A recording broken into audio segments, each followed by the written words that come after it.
महाराष्ट्र की सियासत में इन दिनों आदित्य ठाकरे राज्य के मुख्यमंत्री एकनाथ शिंदे को चुनौती देते हुए नजर आ रहे हैं। पहले उन्होंने एकनाथ शिंदे को वर्ली विधानसभा में चुनाव लड़ने की चुनौती दी, जिसके बाद मंगलवार को उन्होंने कहा कि अगर वर्ली में शिंदे चुनाव नहीं लड़ना चाहते तो मुझसे बताया होता, मैं उनके गढ़ ठाणे में आकर के चुनाव लड़ता। फिलहाल वर्ली विधानसभा में आदित्य ठाकरे को कड़ी टक्कर देने के लिए एकनाथ शिंदे ने हुक्म का इक्का तलाश लिया है।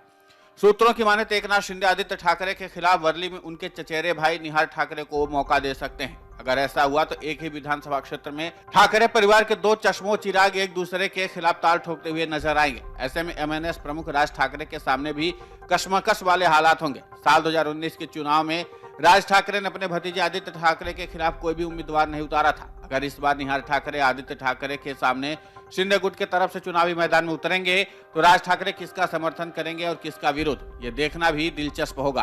हालांकि इस मुद्दे पर एकनाथ शिंदे गुट के राष्ट्रीय प्रवक्ता गुलाब चंद दुबे ने कहा कि आदित्य ठाकरे को भी राजनीति में और परिपक्व होने की जरूरत है। फिर भी अगर वो सीएम शिंदे के खिलाफ चुनाव लड़ना ही चाहते हैं तो ठाणे में आकर के चुनाव लड़ें। निहार ठाकरे बाला साहब ठाकरे के बेटे दिवंगत बिंदु माधव ठाकरे के पुत्र हैं। बिंदु माधव ठाकरे उद्धव ठाकरे के बड़े भाई थे। एकनाथ शिंदे ने जब शिवसेना प्रमुख उद्धव ठाकरे से बगावत की थी तब निहार ठाकरे ने शिंदे गुट में प्रवेश किया था। निहार ठाकरे पेशे से वकील हैं और वो मुख्यमंत्री एकनाथ शिंदे की उद्धव ठाकरे के खिलाफ चल रही कानूनी लड़ाई में भी मदद कर रहे हैं। शिंदे गुट ज्वाइन करने के बाद निहार ठाकरे ने यह भी भरोसा जताया था कि चुनाव आयोग में पेश किए गए तथ्यों के आधार पर शिवसेना का चुनाव चिन्ह धनुष बाण शिंदे गुट को ही मिलेगा। निहार ठाकरे ने यह भी कहा था कि एकनाथ शिंदे गुट बाला साहब ठाकरे के विचारों को आगे बढ़ाने का काम कर रहा है, इसलिए मैं उनके साथ खड़ा हूं। एकनाथ शिंदे की बगावत के बाद दशहरा रैली के दौरान ठाकरे का कुनबा शिंदे के साथ मंच पर मौजूद था, जिसमें उद्धव के भाई जयदेव ठाकरे, स्मिता ठाकरे और निहार ठाकरे मंच पर नजर आए थे। एकनाथ शिंदे के शान में कसीदे पढ़ते हुए जयदेव ठाकरे ने कहा था, एकनाथ शिंदे मेरे पसंदीदा सीएम हैं। महाराष्ट्र को ऐसे ही मुख्यमंत्री की जरूरत है।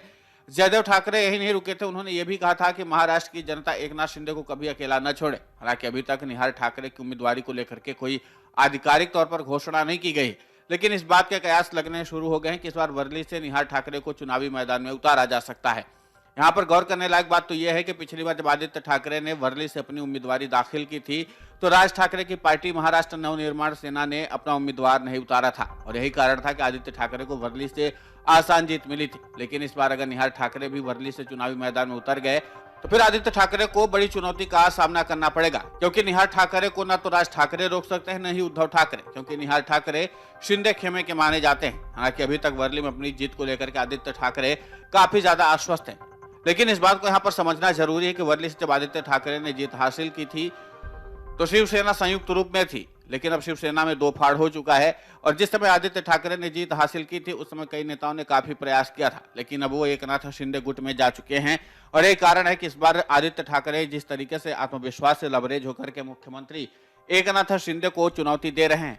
अगर मुख्यमंत्री एकनाथ शिंदे ने आदित्य ठाकरे को चुनौती देने के लिए निहार ठाकरे को चुनावी मैदान में उतार दिया तो फिर आदित्य ठाकरे को काफी ज्यादा दिक्कतों का सामना करना पड़ जाएगा, क्योंकि जाहिर सी बात है कि निहार ठाकरे को भी फिर लोगों की सहानुभूति मिल ही जाएगी। यही कारण है कि शिंदे गुट अब आदित्य ठाकरे के सामने निहार ठाकरे को चुनावी मैदान में उतारने पर विचार कर रहा है। वीडियो डेस्क, कमर उजाला.com।